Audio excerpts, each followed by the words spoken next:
कमलकांत जी, आपका स्वागत है खबरखास टीवी में। नमस्कार। समस्त जोगिंद्रनगर की जनता को प्रणाम।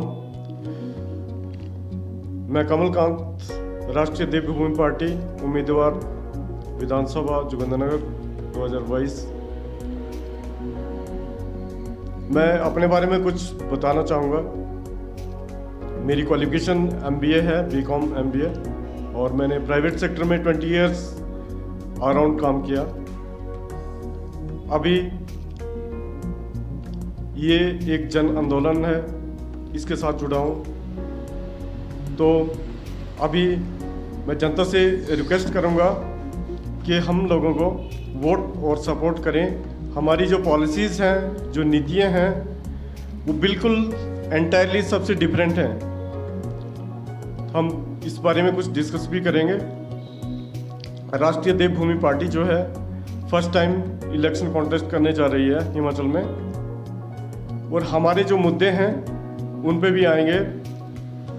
जैसे हमारा जो मेन मुद्दा जो है आरक्षण का है। आरक्षण एक बहुत बड़ी बीमारी है।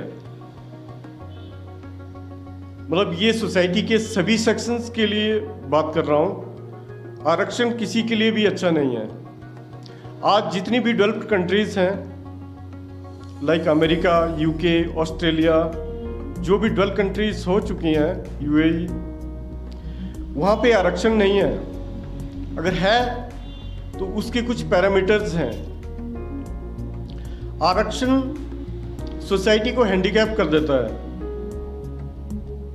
और इसका जो है कुछ एक क्रीमी लेयर जो है उसको ही फायदा मिल रहा है। इसको हमें सबको आगे आके रिमूव करना पड़ेगा। गरीब जो है वो ज़्यादा गरीब हो जाता है, अमीर जो है वो ज़्यादा अमीर हो रहा है। सोसाइटी में 2 सेक्शन हो गए।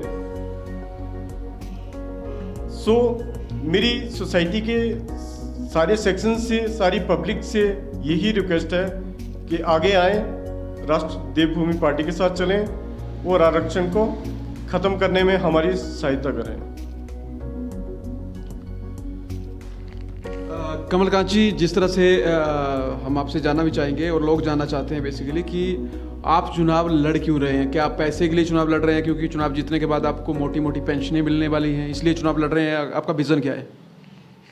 देखिए, जैसे मैंने कहा, ये एक जन आंदोलन है। अगर मैंने पैसे के लिए ही चुनाव लड़ना होता तो मैं कहीं और से चुनाव लड़ लेता, इंडिपेंडेंट खड़ा हो जाता। ठीक है। हमारे यहाँ पे राष्ट्रीय देवभूमि पार्टी में और भी कैंडिडेट्स को ऑफर किया गया था जो धन और बल में हमसे कहीं आगे हैं, बट हमने उनके आगे कंडीशन रखी थी। हमारी 2 कंडीशन रहेगी। एक तो भत्ता हमारा जो MLA बनेगा वो कोई नहीं लेगा, और सेकंड जो पेंशन होगी वो भी उसको नहीं मिलेगी, और इसके लिए हमें लिखित रूप से अपने हेड ऑफिस में सबमिट करना पड़ता है। जब हमने बात की तो इसके लिए कोई तैयार नहीं हुआ, तो अल्टीमेटली मुझे आना पड़ा आगे, और मैंने चुनाव लड़ने का, कॉन्टेस्ट करने का देवभूमि पार्टी से निर्णय लिया। अगर आप जनता हमारे साथ आरक्षण के अगेंस्ट में नहीं आएगी तो ये बेसिकली हमारी हार नहीं है। आज जो हमारे party supremo mister Romit Thakur हमारे साथ खड़े हैं, अगर हमने उनको कहीं भी गिरा दिया तो कल दूसरा रोमित ठाकुर नहीं आएगा हमें बचाने के लिए। जितने भी लोग इस जन आंदोलन में जुड़े हैं किसी भी फॉर्म में, मैं उनसे बार बार रिक्वेस्ट करता हूं कि आएं और एक सोसाइटी को, हमारी सोसाइटी को एक नया स्थान दें। हम लोग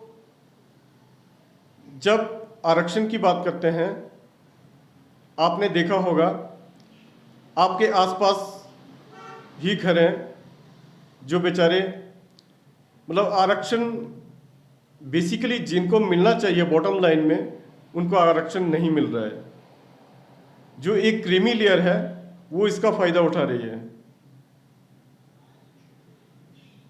और जो गरीब है और गरीब होता जा रहा है। उसको इवन एजुकेट करने के लिए कोई नहीं है, या तो उसको पता नहीं है या उसकी एजुकेशन बराबर नहीं है, और इस तरह का कोई प्लेटफॉर्म नहीं है कि उसको कोई जाके इंटीमेट करे, बताए।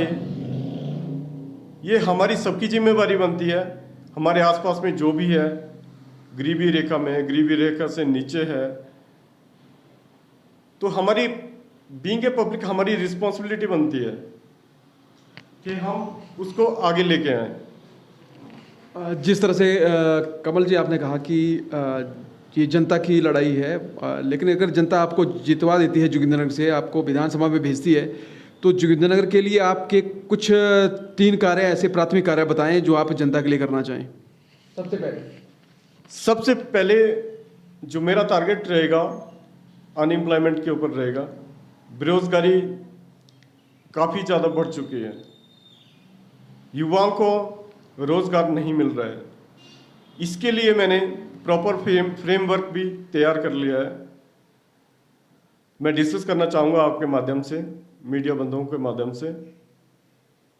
हमारे ऑलमोस्ट 50% से ऊपर 60 to 70% लोग जो हैं या गवर्नमेंट सेक्टर में चले जाते हैं या प्राइवेट सेक्टर में चले जाते हैं या कुछ अपना कोई बिजनेस वगैरह कर लेते हैं।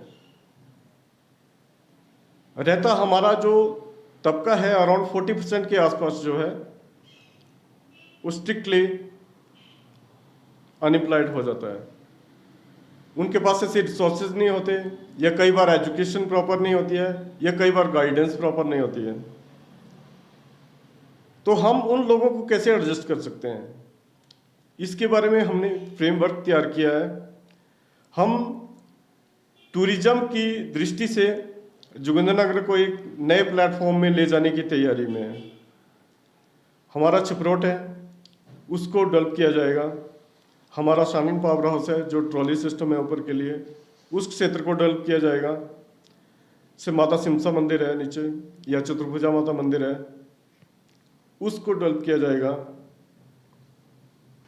अपना जो विजन है वो बहुत क्लियर है, अपनी प्लानिंग बहुत क्लियर है। ये आपको मैं दावे के साथ कह रहा हूँ, कोई भी कैंडिडेट अपनी प्लानिंग नहीं बताएगा, क्योंकि प्लानिंग होगी तब तो वो प्लानिंग डिस्कस करेगा।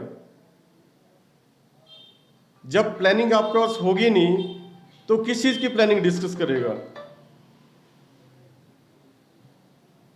आज मैं समझता हूँ, मेरा मानना है, मैं पब्लिक को भी बताना चाहता हूँ कि एक स्क्रीनिंग के लिए प्रोसेस होना चाहिए।